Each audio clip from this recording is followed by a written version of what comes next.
What's going on, everybody? Coming down to the wire. Don't have too many videos left. We have this, which is the Two Knights Variation.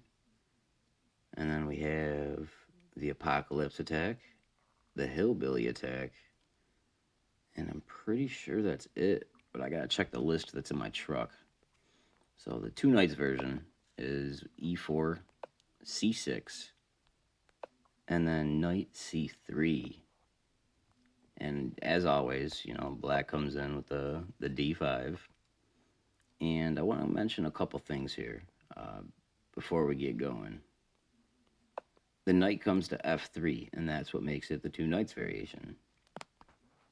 The standard move here is to pin the knight.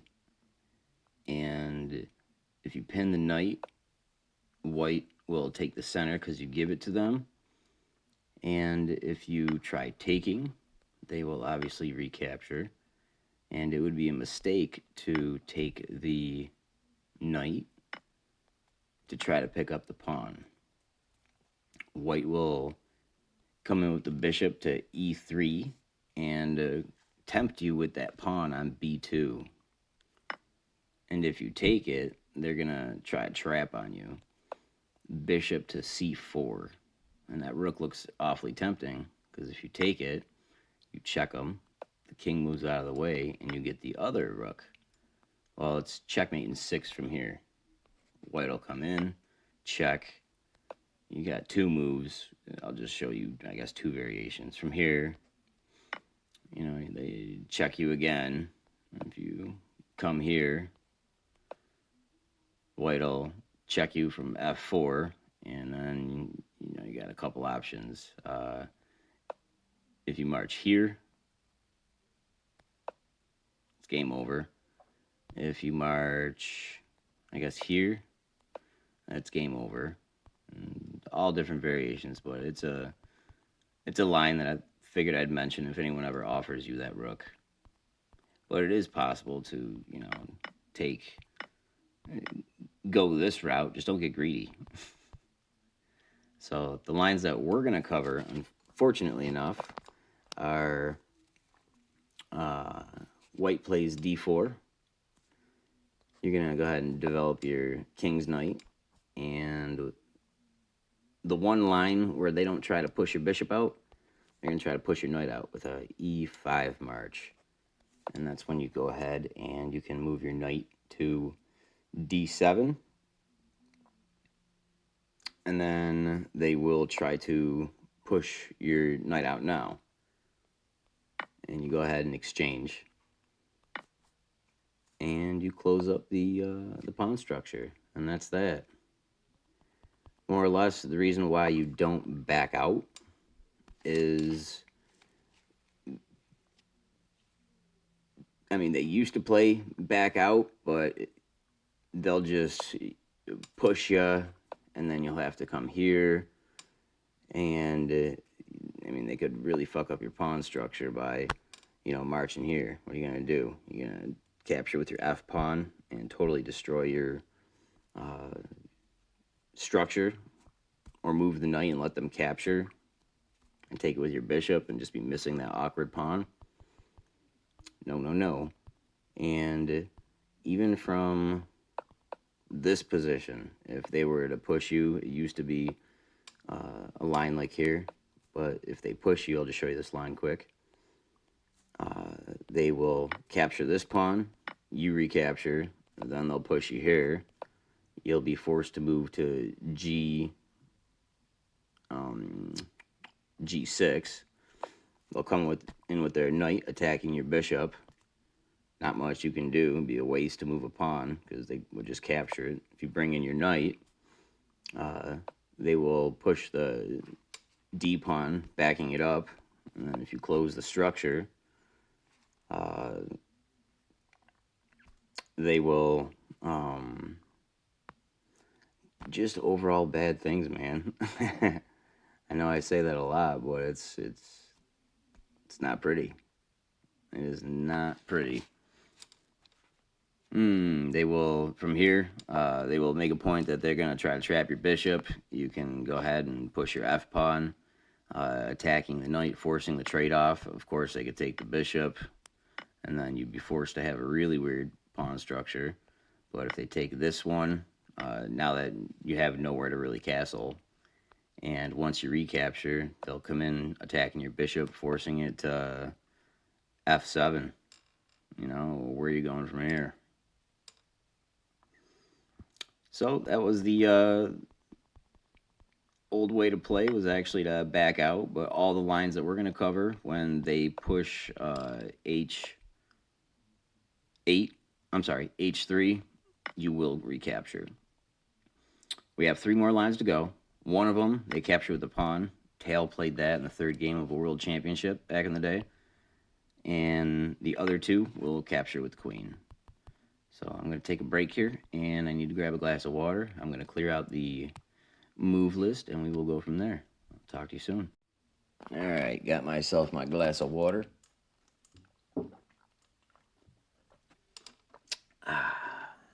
Does a body good. I actually grabbed some milk. So as we were discussing, we got 3 more lines of the 2-knight variation, and they all have this pin. The h-pawn will always get pushed to h3, and we're going to capture our bishop. g4 takes f3. And we'll do the one line, shouldn't mix them up. First line we're going to cover is when the g-pawn takes f3. And if that's the case, we go ahead and we want to displace their knight, since their pawn structure is pretty messed up. They would only have 3 options here. They could put the knight back where it started, they can put it on the edge of the board, or they can put it in front of the king. All 3 are bad options. So the best of those bad options is actually just putting the knight right in front of the king.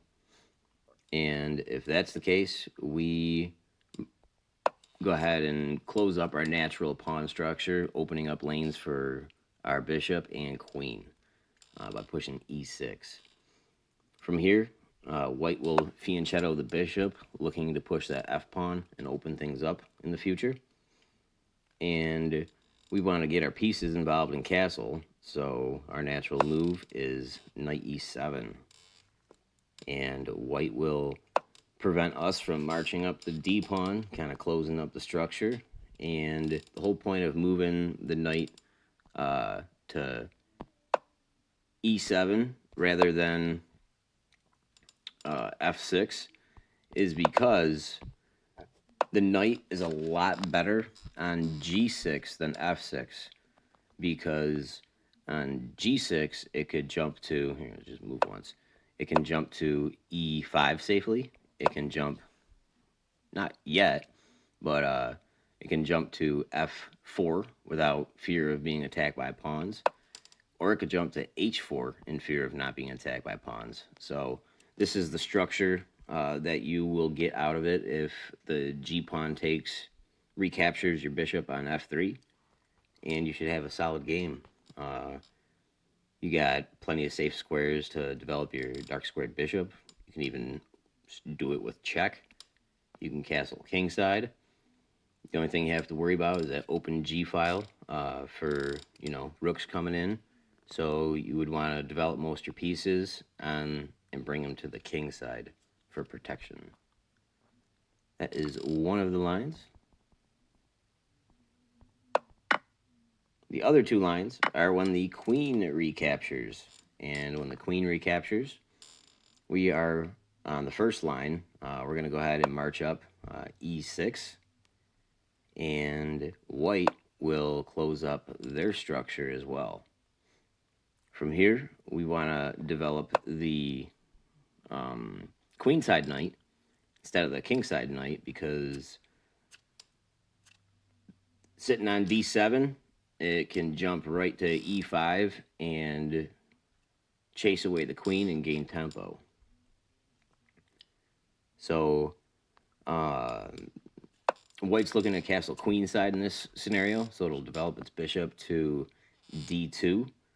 And that's when we want to move our queen to b6, attacking that weak b pawn. And it's on a nice diagonal, hitting that weak f2 pawn as well. White will go ahead and castle and cover that weak b pawn.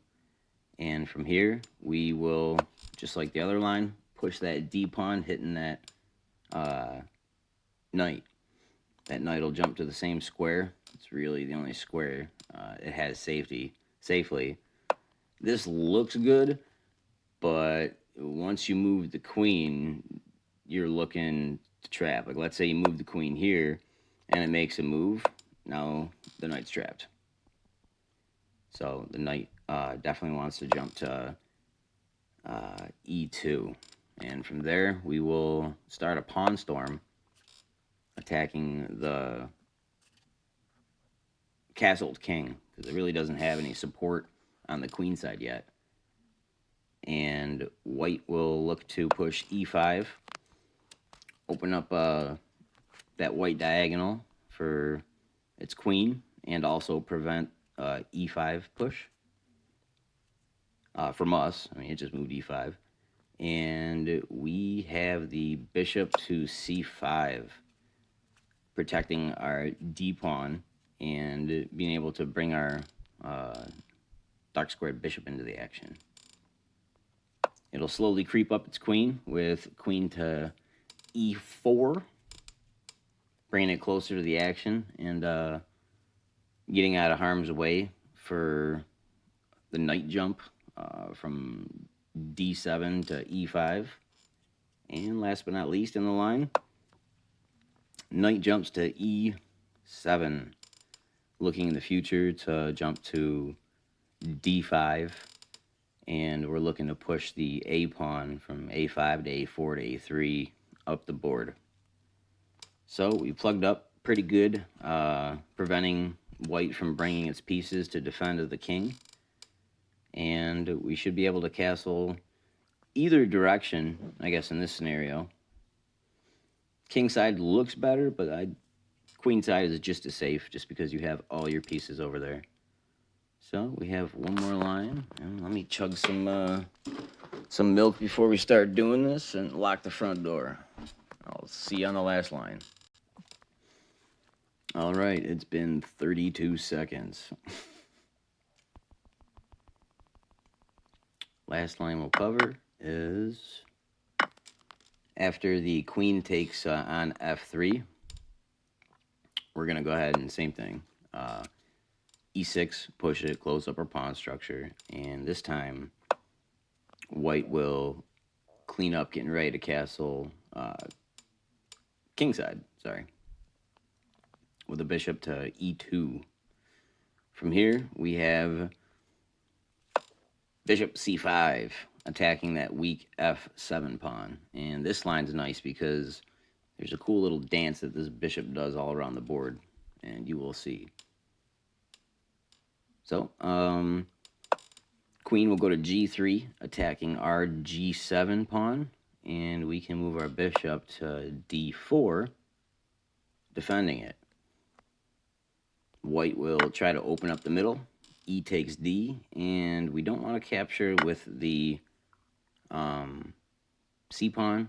We want to capture with the d pawn and make that fully open file on the e range, the e file. White will go ahead and castle, and this is when we bring our knight to d7, so it protects the e5 square, so we can put our bishop there. And it's looking to maneuver its knight and get it out of harm's way, so it puts its knight on d1, and that's when we go ahead and attack the queen, since it's covered now. e5, hitting the queen. It can go ahead and push f4, attacking the bishop, and we just put our bishop on d4, hitting the king now. King crawls in the corner and hides like a little biznitch. And from here, we can go ahead and put our knight, our other knight in front of our king, to e7, looking to castle. White will prevent that. They'll push c3. We obviously could come in and put our bishop here, but it'd be very awkward. We want to stay in that open diagonal, so we will give up a pawn or two. We'll put our bishop on b6. White's queen will come in and take our g-pawn on g7. That's when we can just slide over our rook to g8, hitting that queen. And it's very dangerous for them to gobble up pawns. They very possibly may get their queen trapped when they take the h7 pawn. That's when we come in with our knight on f6, hitting the queen again. And that is this line, the fourth one, just to show you how to stay out of harm's way. And I know these lines go on a while. Like, that was a 9-move line. The whole point of me showing you 9 lines is for you just to be able to get out of, you know, the third or fourth move. Like, in this line, if you make it, you know, you capture, they recapture, and even if you remember to close out your pawn structure, that's good enough where you're not going to be in big trouble. But finishing out the line, it just shows you that if white so happens to close their pawn structure, you know, you want to bring in, you know, your knight so you can attack the queen. Just small little hints to move you in the right direction. You don't have to memorize the whole entire line.